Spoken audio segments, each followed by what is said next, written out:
We're at Grand Portage. This room is the trade shop here. This is where the natives can bring their goods to trade for the goods of the company. Can you tell us a bit about how this would all work? Well, the natives would bring in things they had wrestled from the country themselves.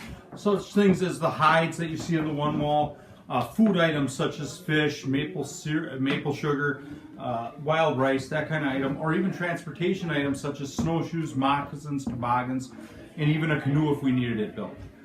Likewise, they could come in and they could trade for the goods of the company, and the goods of the company are coming from all over the world. We're not just dealing with some European goods or some colonial type goods. We're dealing with goods that come as far away as China and Africa. So you've got things such as vermilion, you've got silks, you've got cottons, you've got woolens, you've got ironworks, kettles, and the such that they're trading for. I was also very interested in this swan over here. Can you can you tell me a little bit more about it? Because we had a bit of a conversation about it. Yeah, the company is trading for the swan skins for a number of reasons. The lighty down feathers will actually be being used for things such as bedding and comforters and such back in Europe. The heads and some of the wing will be used to adorn women's hats. And the other these long flight feathers, they'll be made into either writing quills or even fishing floats for angling. And then what about the underside that we looked at earlier? Now, the underside could also be made into things such as powder puffs for women's makeup at the time. Excellent. And so if you guys want to see how the original powder puffs were, a lot of times they were swans down. And so I had always kind of contemplated how this was done, but after looking and kind of examining this, after tanning it, it would be cut out in a circle and then made into a puff. So it's not like you're assembling the feathers at all to the puff. It all comes together with the skin and everything. And so is there anything else that you would like to tell us about this really awesome place? It's hard to say because there's so much here. It all depends on what your interest is, whether it's in the trade between the natives and the Europeans and colonials, or it's just in particular items such as the ironworks made by blacksmiths, gun makers, cloth, which cloth is one of the neatest things ever because actually cloth makes up 70 to 80% of the fur trade, which most people don't realize. So it's quite interesting the dynamics that can go on just in the trade shop. Can you talk about the trade with the natives and how specific to this area it would be, and what you're trading and things like that? Yeah, the natives often come in to trade, and when a native comes in to trade, it's not like today when you go shopping. There's a fixed price on something. You go in, you spend your money, you get your item. Here, the first thing that usually happens is there's a small gift given to the native when he comes in, and it all depends on how good of a trading partner that person has been. If they've only been in this area once, hey, it's a smaller gift. If they've been in here and they bring in a lot of family and friends, the gift gets a little bigger.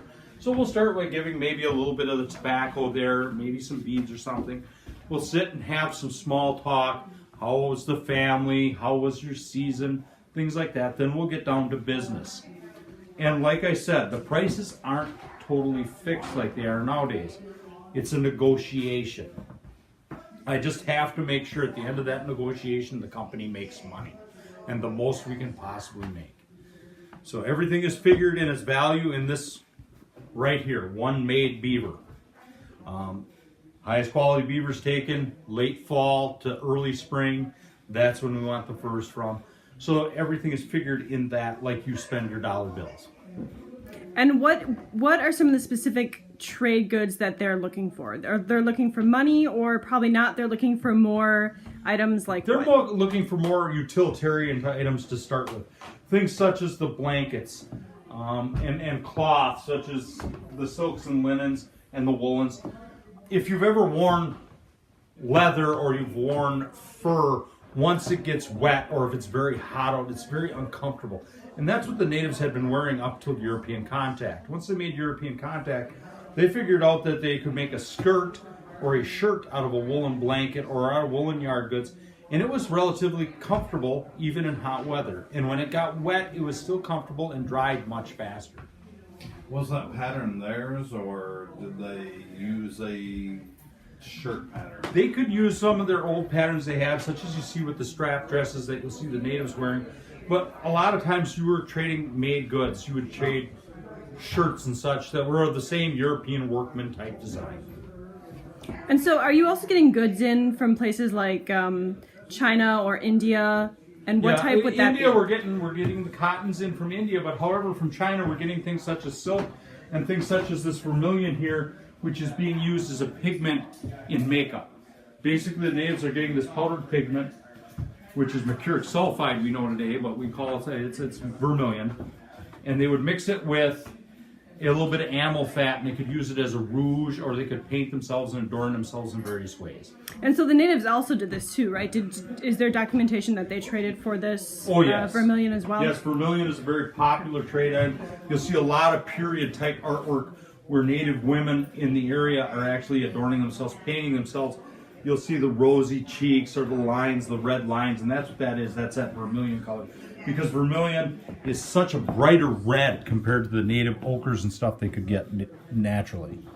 And we also want to just go over this one more time. So there's a reason that our historical apothecary does not carry vermilion red in our cosmetic products. You want to explain that one more time? That's because it is made from a mineral known as cinnabar, and actually when you process it down, it is mercuric sulfide, which we know mercury is toxic nowadays. At the time of the fur trade, they didn't know it. Even Europeans are using it as a makeup at the time. Correct. So this is one of those things that unfortunately we cannot reproduce for you guys, but we do have colors that are similar that are a lot safer these days. Is there anything else that's like your absolute most favorite item to talk about in here, or something that you would like to send us away with? Actually, one of my favorite items is in that cask over there. In that cask, you'll find an item known as the beaver Castor scent gland. It is a very unique item right there in that cask right there. The beaver Castor is being used at the time, much as it is still used today. It's being used in perfumes and in some medicines. But today it's also used in natural flavorings. That scent gland is used when you think of perfumes. Why does a woman put perfume on? Because she wants to attract a mate. Male and female beavers have that scent gland. They use it for the same reason, to attract another mate. Say, this is my territory. I'm here. Whether I'm available or this is just my territory. And they groom themselves with it. So it's actually kind of like the brand new perfumes today that have like pheromones in and such. There's nothing new under the sun, is there? No. In fact, if you look at a fine perfume today, they might list castor or castoreum as one of the ingredients, and that's exactly what it is. It's extracted from that.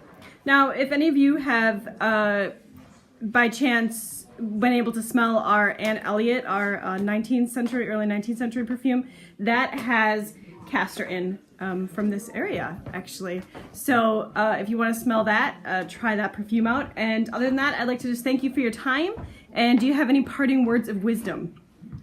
Just get out there and enjoy history, and don't forget to study what you know. Excellent. Thank you so much.